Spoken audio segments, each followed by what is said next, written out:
ఇదే అమరావతి ప్రాంతంలో మీకు ఓటేసినటువంటి రైతులు కూడా ఈరోజు మిమ్మల్ని అసహించుకుంటున్నారు, మీ మీద తిరుగుబాటు చేస్తూ ఉన్నారు. మీకు ఓటు వేసినటువంటి ఉద్యోగస్తులు కూడా ఈరోజు రోడ్డు మీదకి వచ్చి మీకు వ్యతిరేకంగా ఉన్నారు.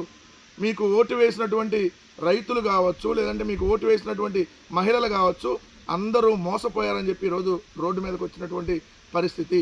అందుకనే మీరు ఏదైతే కప్పిపుచ్చుకొని ఎమ్మెల్యేల మీదకి నెట్టేటటువంటి కార్యక్రమం చేస్తున్నారో, 164 సీట్లు మీరు మొన్న ఏదైతే ఈవీఎంల ద్వారా అధికారంలోకి వచ్చారు, సో ఆ 164 సీట్లలో 1 కానీ 6 కానీ 4 కానీ ఈ 3 అంకెల్లో ఒక అంకెకి మాత్రమే రేపొద్దున మీరు పరిమితం అవబోతున్నారనేది వాస్తవం. అందుకనే మీరు ఇష్టం వచ్చినట్టు నోటికి ఏది వస్తే అది జగన్మోహన్ రెడ్డి గారి మీద ఏదైతే అవాకులు చవాకులు పేలుతూ ప్రతిరోజు విమర్శలు చేస్తూ ఏమని మాట్లాడతారు మీరు.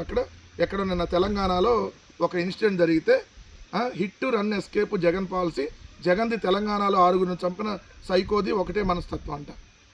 కనీసం కొద్దిగన్నా సిగ్గనిపించట్లేదా చంద్రబాబు నాయుడు గారు? మనిషి దిగజారచ్చు, కానీ నీలాగా దిగజారకూడదు. రోజు రోజుకి దిగజారిపోతూ నువ్వు వ్యవహరిస్తున్నటువంటి తీరు. ఎక్కడో తెలంగాణలో ఒక సైకో వాడు 6గురిని చంపితే దానికి జగన్మోహన్ రెడ్డి గారికి లింక్ పెడతావా? అసలు నీకు నువ్వు పొద్దున కొన్ని రోజులు పోయినాక స్కూల్లో చదివే రోజుల్లో వంగవీటి రంగా గారిని చంపించింది జగనే అని, లేదంటే కాలేజ్ చదువుకునే రోజుల్లో ఎన్టీఆర్ గారి మీద చెప్పులు వేయించింది కూడా జగనేనని అది కూడా చెబుతావు. నీకు సిగ్గు లేదు కదా? ఏదైనా నువ్వు మాట్లాడతావు, ఎందుకంటే నీకు ప్రెస్టేషన్ పీక్ స్టేజ్లోకి వెళ్ళిపోయింది. రేపు పొద్దున ఈవీఎంల వల్ల కూడా నువ్వు గెలిచేటటువంటి పరిస్థితి లేదనేది అర్థమైపోయింది. ఎందుకంటే ఆల్రెడీ ఇప్పుడు ప్రజలందరూ నీకు దూరం అయ్యారన్న విషయం నీకు తెలుసు. అందుకనే పిచ్చి పీక్ స్టేజ్లోకి వెళ్ళిపోయి ఆ ప్రెస్టేషన్లో ఏది పడితే అది నోటికి ఏది వస్తే అది వాగేస్తూ ఉన్నావు.